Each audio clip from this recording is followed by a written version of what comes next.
सबसे पहले collision theory, जिसमें हम बात करेंगे कोलाइजन। तो हम बात करने वाले हैं थ्योरीज ऑफ रिएक्शन रेट की, जिसमें सबसे पहली थ्योरी है कोलाइजन थ्योरी। कोलाइजन थ्योरी बताती है कि किसी रिएक्शन के लिए जो रिएक्टिंग स्पेसीज हैं वो आपस में कोलाइड होना ज़रूरी है एक दूसरे के साथ। ये कोलाइजन थ्योरी में बताया गया, जिसमें कि था कि जो नंबर ऑफ कोलाइजन है, मतलब एक दूसरे से एटम्स मॉलिक्यूल्स कोलाइड हो रहे हैं, उनका जो नंबर ऑफ कोलाइजन है टोटल, वो पर second per unit volume of reaction mixture कितना है। और इस थ्योरी में बताया गया कि every collision does not bring chemical change, मतलब किसी रिएक्शन में या किसी मिक्सचर में जितनी भी स्पीसीज या जितने भी एटम्स एक दूसरे से कोलाइड हुए, एक दूसरे से हिट हुए, वो सारे कोलाइजन केमिकल चेंजेस नहीं लाते हैं। और ऐसे कोलाइजन जो कि केमिकल चेंज नहीं लाते हैं इनइफेक्टिव इलास्टिक कोलाइजन कहलाते हैं।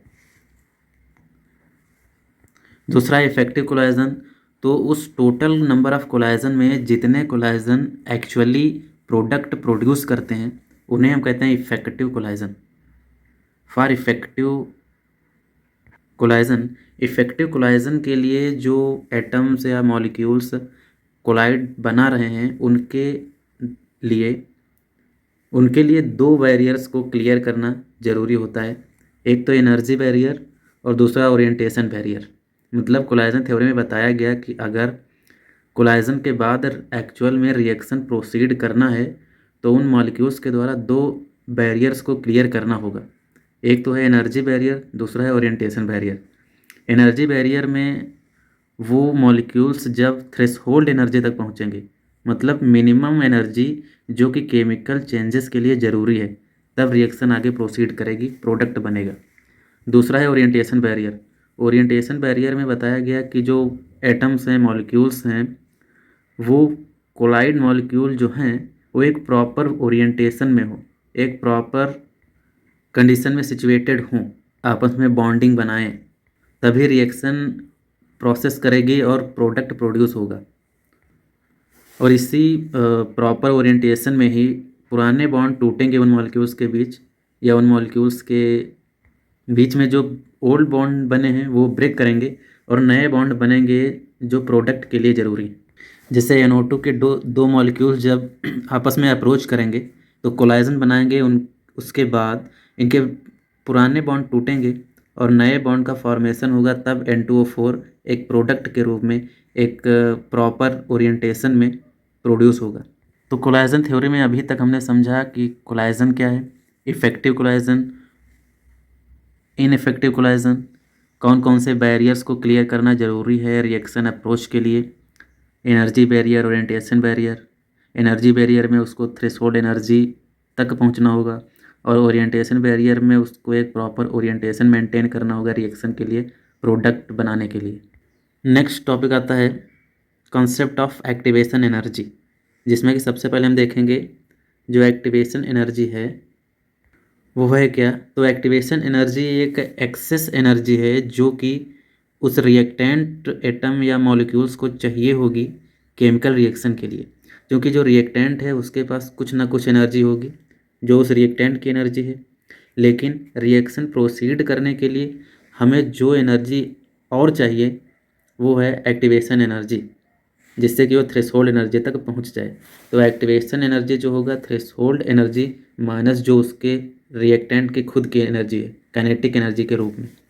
जैसे अगर हम ग्राफ से समझें तो ये है रिएक्टेंट की एनर्जी और थ्रेशोल्ड एनर्जी पॉइंट ये है जहाँ से ये प्रोसीड करेगा प्रोडक्ट प्रोड्यूस करना।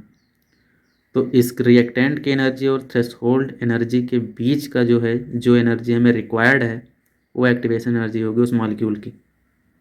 फर्स्ट हमने देखा कोलाइजन थ्योरी, सेकंड है रिएक्शन रेट के लिए ट्रांजिशन स्टेट थ्योरी।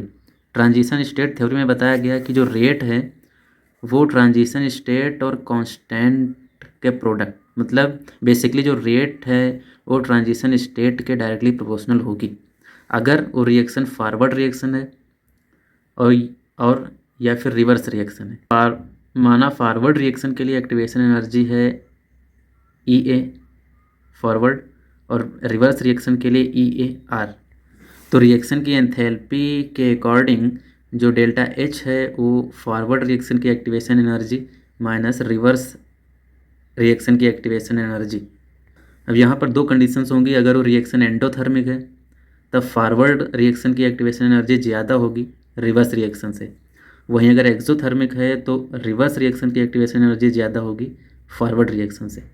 नेक्स्ट आता है आर्हेनियस इक्वेशन। आर्हेनियस इक्वेशन एक मैथमेटिकल रिलेशन बताया आर्हेनियस ने रेट कांस्टेंट और टेम्परेचर के बीच में। इन्होंने बताया कि जो रेट कांस्टेंट के होगा वो e⁻⁻ जहाँ पर के जो रेट कांस्टेंट है, a frequency factor, E activation energy, T जो टेम्परेचर है, आर गैस कांस्टेंट।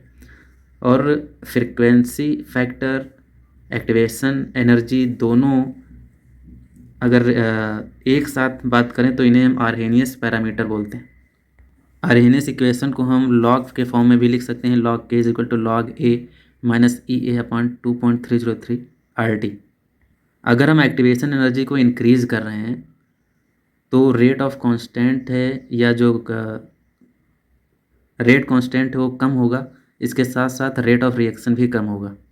वहीं पर अगर रेट कांस्टेंट दो अलग अलग टेम्परेचर पर दे रखे हों, माना T1 टेम्परेचर पर rate of constant K1, T2 temperature पर K2, तब जो आर्हेनियस इक्वेशन होगी वो log K2/K1 is equal to EA/2.303R into 1/T1 minus 1/T2।